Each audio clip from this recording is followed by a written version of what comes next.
rule you. The only reason why the traducers, the oppressors, the criminals, the organized criminals in Nigeria, politically and otherwise, are able to get away with a lot is because they sell fear and they spread fear. Exact one is another warning just given today by Miyetti Allah that Autumn, the governor of Benue State, has been a thorn in their flesh for so long, and they will no longer tolerate this, and they will deal with him. That's exactly what they said. They said he will be arrested by their vigilantes, taken to where? To which court? Possibly to their Nigeristan court, led by Tanko Technicality, Babalawo Ife, the plane driver, your Attorney General. I don't know. Or maybe their Sharia court, but they have just placed a bounty. They put fatwa on a state governor that he will be killed. No single person from that Miyetti Allah criminal gang is ever invited by their DSS, their Daura Secret Service. Now they've said, well, if we can't kill you when you are governor, when you leave that post, we will arrest you. On whose authority would Miyetti Allah use vigilante to arrest anybody? Of course, under the Islamic Caliphate that some of you have no idea, that some people are already living that in their mind, in their head. They just need to bring it to reality. The toughest part, isn't it? A state governor. When the southern governors met and they said, you know what? If we have to resolve this whole problem, we need to make it very clear.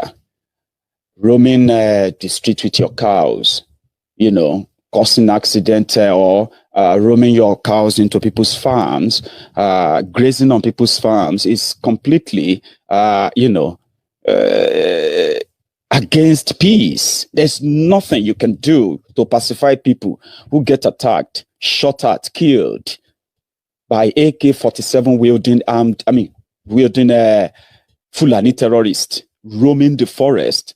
So they said, we're going to ban it. We're going to ban open grazing.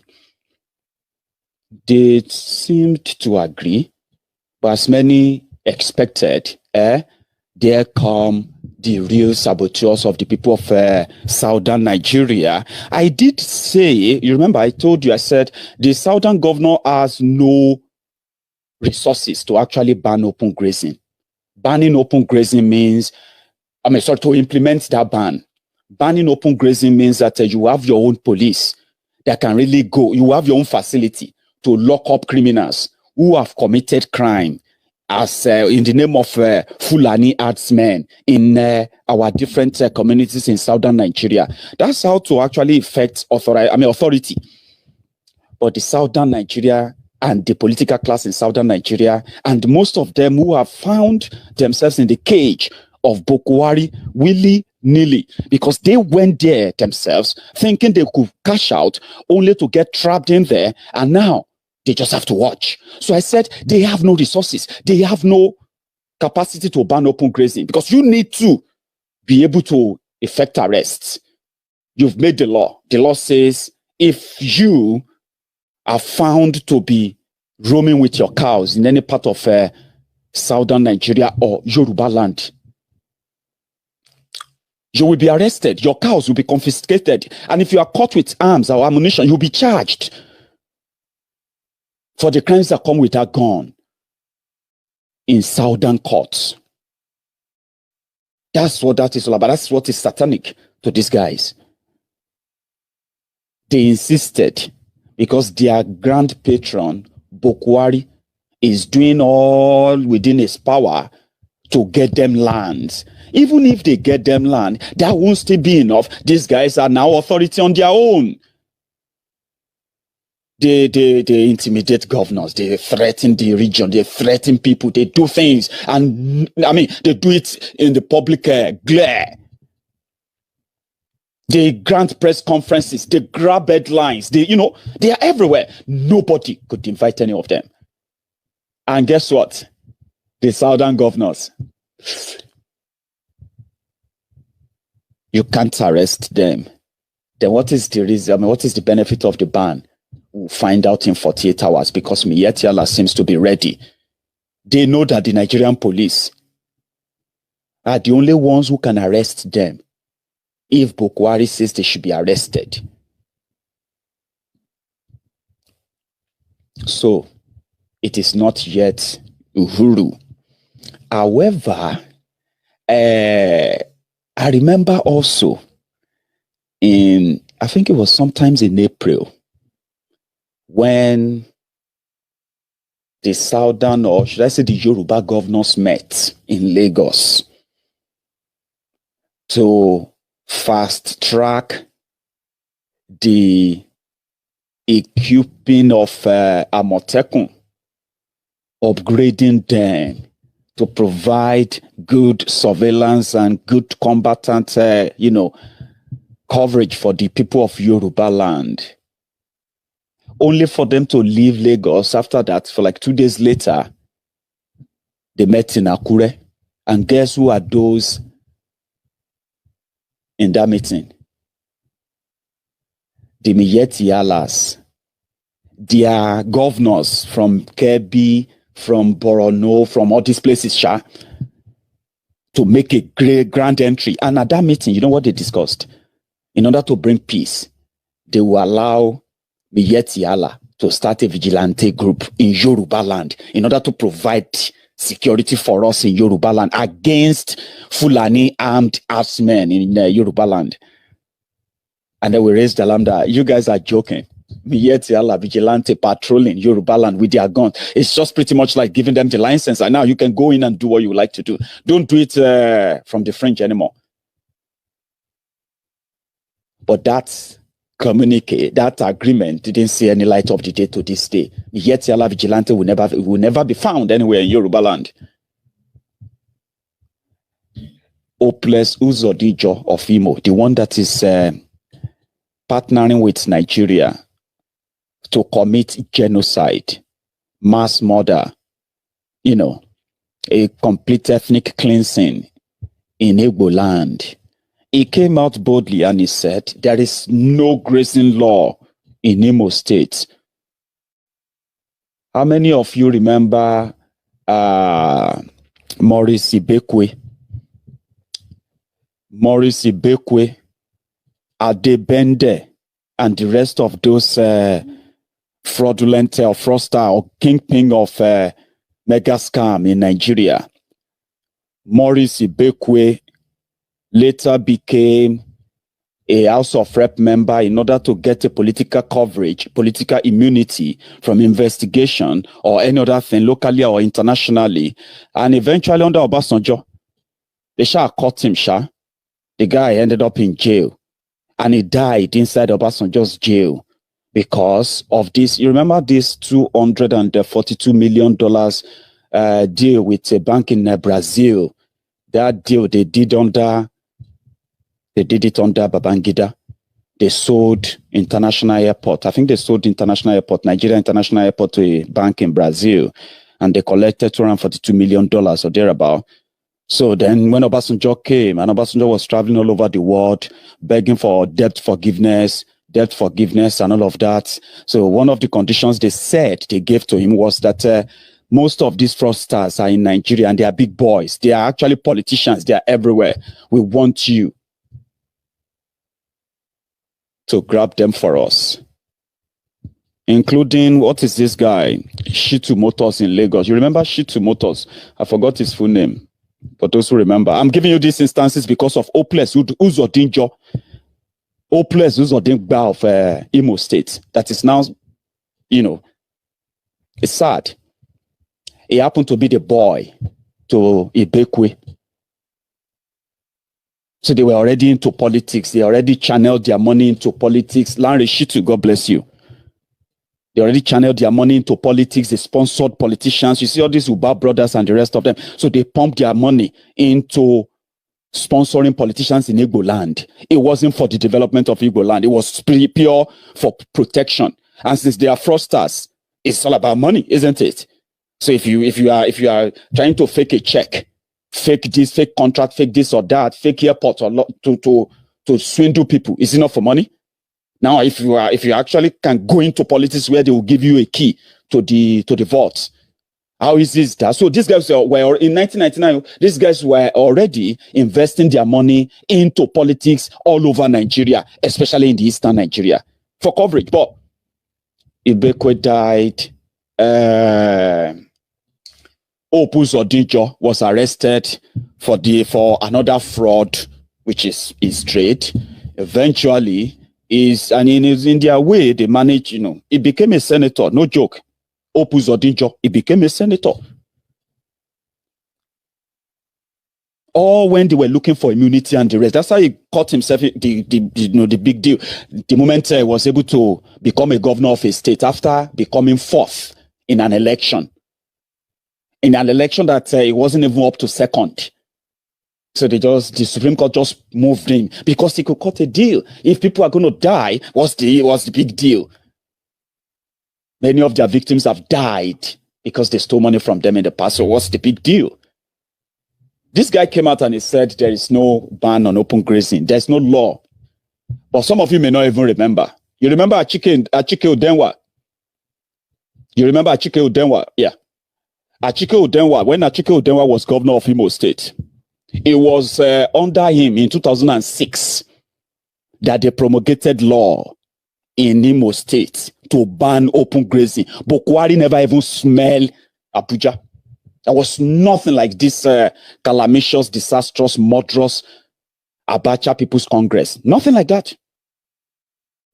They already had laws to stop any kind of open grazing anywhere. But like everywhere, and as you are seeing right now, nobody has the capacity. Well, they did have the capacity back then, but once Bokwari came in, nobody has the capacity anymore to implement or to enforce that law. So when the fraudster that could manipulate the people and work with other people who wanted to kill his own people becomes the governor of a state, tell me what deal he cannot do. Tell me. He knows that the people he is killing in Olu, local government area, the people he is kidnapping, the people they are currently parading as ESN, he knows that those are not the people that could fight them. They won't go after the ESN guys. The ESN, see, if you want to see battle, if you want to see that genuinely Nigeria military are looking for IPOB and ESN, if you want to see where the battle is, it's never going to be in any street. It's never going to be where you see a lot of people. It's never going to be in a community. Opus Odijo knows that. And going into the forest is like walking into your death. They may not have all the machine that these terrorists are displaying. But when you talk about the terrain, the criminals they are taken to the eastern Nigeria to go and commit all this murder, right? These criminals, most of them are not even from there. So they will never go into the real terrain where the ESN are fighting and battling with the Fulani terrorists. It is so unfortunate that the only people who manage to volunteer that we will defend our land, we will protect our people, we are ready to die for it, are not getting the support of the majority of those who claim to be protecting the people of the eastern Nigeria. Rather, like I told you, fear. That's what they said.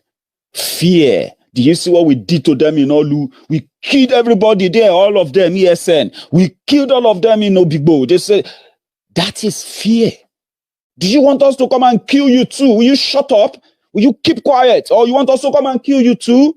All we need to do is just make a deal with your governor, and that's it. You can complain, you can lament, you can cry. Do you want it? Fear. Hey, God, hey, you know what I mean? They are killing innocent people in Imo State, in Abia State, in Enugu State, in Ebonyi State, in Anambra. Innocent people.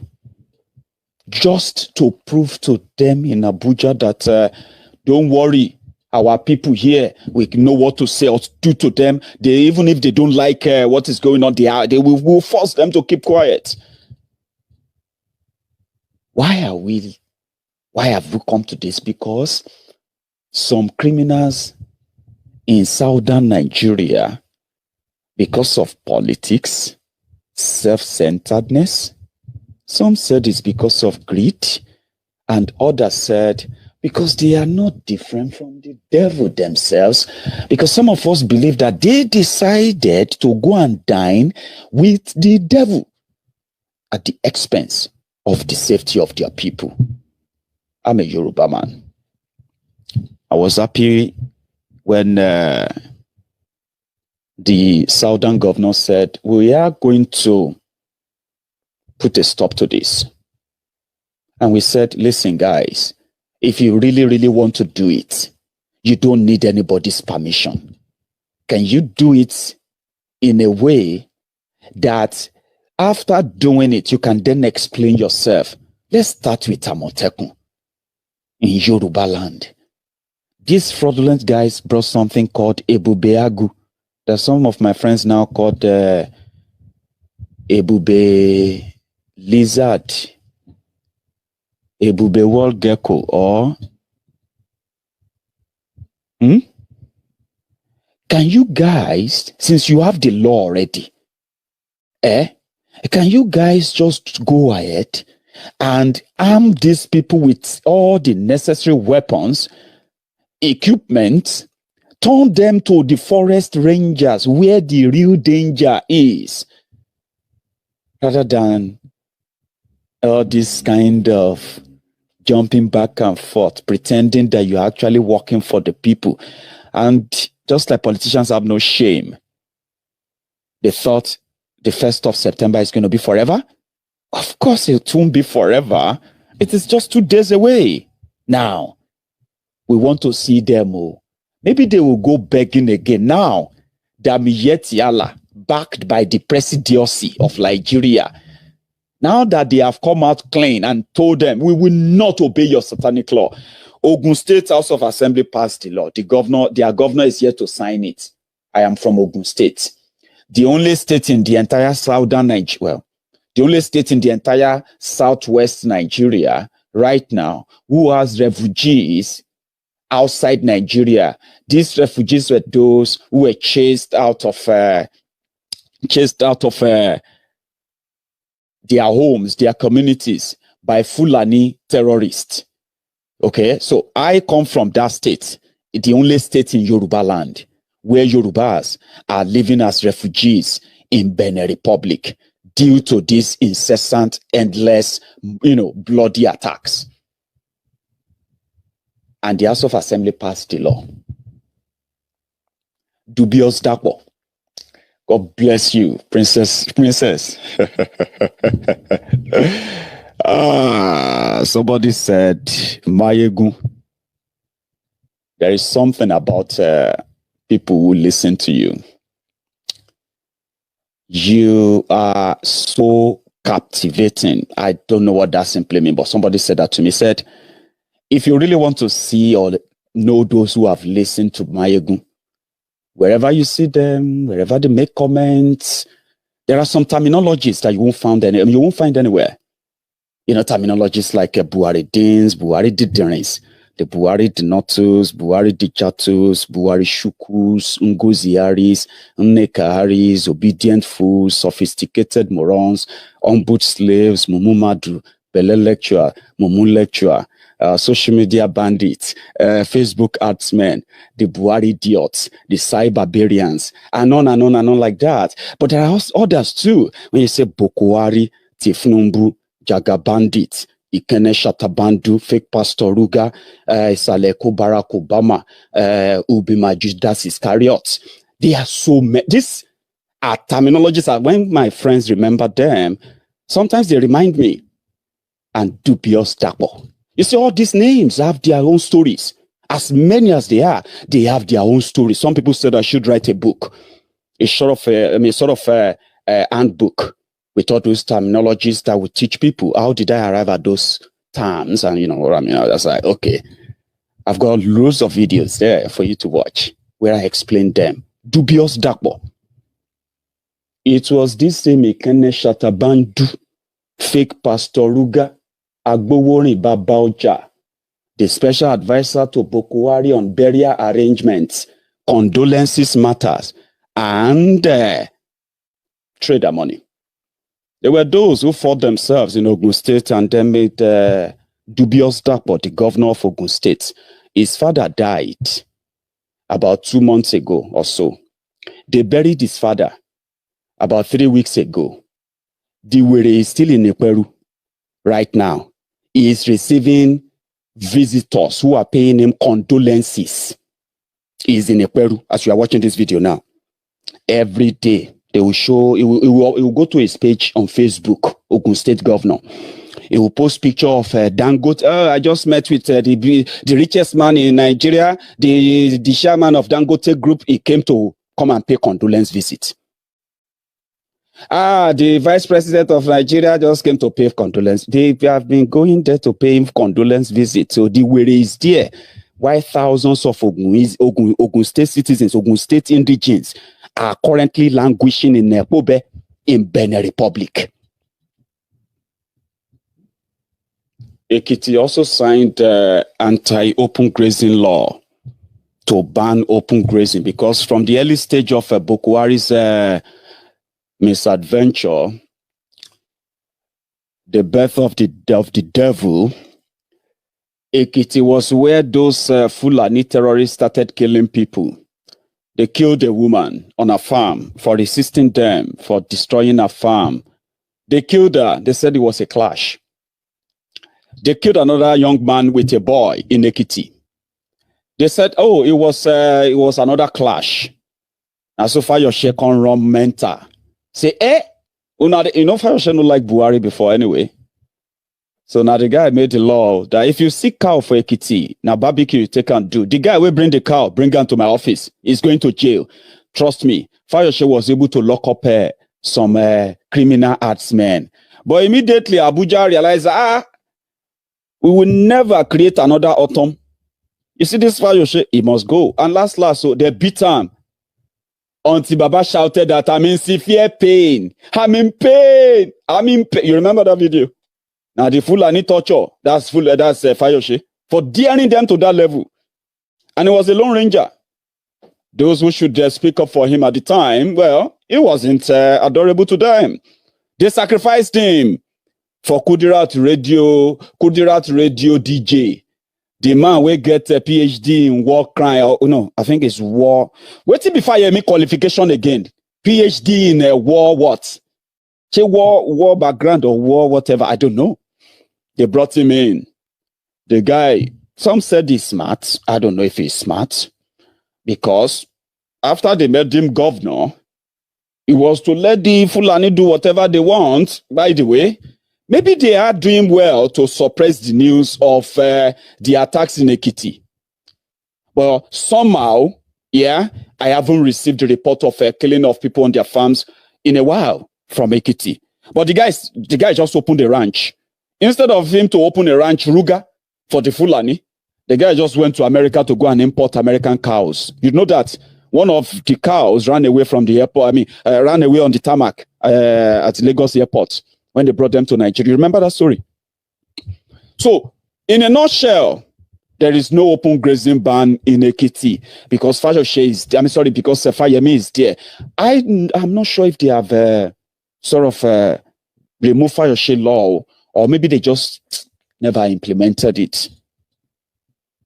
Ondo State Governor came out, fire blazing. Akeredolu, he said, we will not. It was actually the chairman of the governors in the south that said we will ban open grazing. He's a lawyer. He's felt like he's responded to Garbage Shehu. When Garbage Shehu was trying to Ms. Yan about the position of the the southern governors. These guys went to Abuja to go and speak to their representatives to ban open grazing. Abuja didn't work out. And as you are watching this video, the news we received is that they have received a bill. I haven't verified this, okay? That they have received a bill in Abuja now to establish Sharia courts in southern Nigeria. As if to say the Ruga is not insulting enough. They said until I verify that anyway. Until then, I picked up something. One of the reasons why you can imagine what Nigeria is now and why those who are propagating messages to continue to tell us that Nigeria is the estate of their forefather, Uthman Dan Fodio. That statement that people continue to somehow reject, that statement lives forever in the mind of those who believe in it. And I'm talking about those who have unleashed war on us. They use religion, they use everything. But just like we said, well, if you think these terrorists in government are not representing you, should you not speak up and use your platform, whether you be Alpha, whether you be pastor, to tell your congregation, to tell them the truth? So I was strolling the internet today and I found something. I found two things. One, where somebody was comfortably telling people that in this 21st century, they don't believe in any secular law or whatever nonsense law you are talking about. If anybody insult our prophet, we'll go there, we'll kill him. If police arrest the person, we'll go to the station, we'll arrest. That's the state of Nigeria. But it's not. It seems that some of us are going to begin to change our minds little by little when people like this begin to speak up. The first one, and the first one that is, where's that guy? The guy who said, if he